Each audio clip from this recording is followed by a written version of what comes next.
Hello buddies, welcome back to our channel. ఈరోజు మన ఛానల్లో స్పెషల్ వచ్చేసి చికెన్ మోమోస్. నాకు మోమోస్ అంటే చాలా ఇష్టం అండి. అందుకని ఎలా అయినా ఇంట్లో చేయాలని చెప్పేసి చేసేసాను. ఇప్పుడు ఎలా చేసుకోవాలో చూసేద్దామా. ముందుగా మోమోస్ కోసం 1/2 kg మైదా పిండి తీసుకొని దాంట్లో సాల్ట్ వేసేసి వాటర్ అనేది పోసుకొని కలుపుకుంటున్నాను. 1 టేబుల్ స్పూనే సాల్ట్ వేసానండి. వాటర్ అనేది కొంచెం కొంచెం వేసుకుంటూ కలుపుకుంటున్నాను మెత్తగా రావడానికి. మధ్యలో 2 టేబుల్ స్పూన్ ఆయిల్ కూడా వేసుకున్నాను. ఇలా మెత్తగా కలుపుకున్నాక పక్కన పెట్టేసుకున్నాను. మోమోస్ డో అయితే రెడీ అయిపోయింది. ఇప్పుడు స్టఫ్ కోసము ఏం కావాలో చూద్దాము. 2 ఆనియన్స్ టైనీ పీసెస్గా కట్ చేసి పెట్టుకున్నాను. నెక్స్ట్ 1/2 kg చికెన్ తీసుకొని టైనీ పీసెస్గా కట్ చేసుకున్నాను. ఇప్పుడు కొత్తిమీర, సాల్ట్, ధనియాల పొడి, గరం మసాలా, చికెన్ మసాలా, పచ్చిమిరపకాయల పేస్ట్, అల్లం వెల్లుల్లి పేస్ట్ తీసుకొని పక్కన పెట్టుకున్నాను. ఇప్పుడు స్టఫ్ అనేది చేసేసుకుందాము. ఒక బౌల్ తీసుకొని చికెన్ వేసేసుకొని ఆనియన్స్ కూడా వేసేసుకొని 1 టేబుల్ స్పూన్ ఆయిల్ వేసేసుకొని దాంట్లో ప్లేట్లో చూపించాను కదా, ప్లేట్లో చూపించినట్టుగా 1 by 1 అన్నీ వేసేసుకుంటున్నాను. ఇది వచ్చేసి 1 టేబుల్ స్పూన్ పచ్చిమిరపకాయల పేస్ట్ అండి అది. తర్వాత కొంచెం అల్లం వెల్లుల్లి పేస్ట్ వేసాను. ప్లేట్లో చూపించినట్టుగా పొళ్ళన్నీ 1 టేబుల్ స్పూనే తీసుకున్నానండి. అన్నీ వేసేసుకొని ఇలా కలిపి పక్కన పెట్టేసుకున్నాను.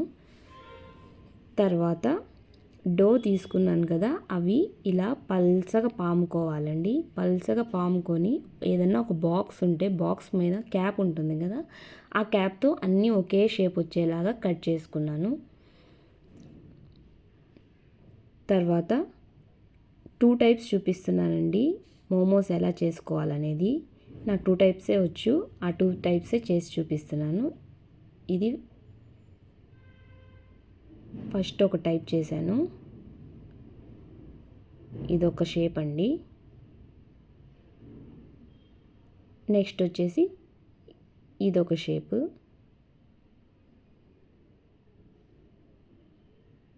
ఆ టూ షేప్సే చేశాను. చిన్నవిగా ముచ్చటగా బాగా వచ్చాయి. అయితే ఈ మోమోస్ చేసే ప్రాసెస్లో నాకు ఒక డౌట్ వచ్చింది. లోపల పెట్టిన చికెన్ స్టఫ్ అనేది బాయిల్ అవుతుందా లేదా అనేసి. దానికోసం అని చెప్పేసి ఒకే ఒక మోమో తీసుకొని సెపరేట్గా బాయిల్ చేసుకొని చెక్ చేసుకున్నాను. నేను కరెంట్ కుక్కర్లో చేస్తున్నానండి. కింద వాటర్ వేసేసి పైన బాయిల్ చేసుకునే దాంట్లో మోమోస్ పెట్టేశాను. ఇప్పుడు పచ్చడి ఎలా చేసుకోవాలో చూసేద్దాము. దానికోసం 3 టమాటాలు, ఒక తెల్లగడ్డ అంతా ఒలిచి పెట్టుకొని 10 ఎండుమిరపకాయలు అనేది నానబెట్టుకున్నాను. నెక్స్ట్ వచ్చేసి ఒక బౌల్ తీసుకొని టమాటాలు, ఎండుమిరపకాయలు బాయిల్ చేసుకుంటున్నాను ఈ విధంగా. నెక్స్ట్ అది మిక్సీకి వేసేసుకొని తెల్లపాయలు కూడా వేసేసుకొని 1 టేబుల్ స్పూన్ సాల్ట్ వేసేసుకొని మిక్సీకి పట్టేశాను. అంతే అండి, పచ్చడి రెడీ. ఈ పచ్చడి అనేది చాలా సింపుల్ అండి, చాలా సింపుల్గా చేసేసుకోవచ్చు. టేస్ట్ అయితే అలాగే వచ్చింది. Chicken momos ready. లోపల చికెన్ అనేది బాయిల్ అవుతుందో లేదో అనుకున్నాను, చాలా బాగా ఉడికిపోయింది, సాఫ్ట్గా వచ్చింది పైన లేయర్ కూడా.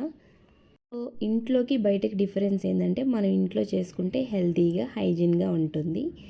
Thanks for watching. Please subscribe చేసుకోండి.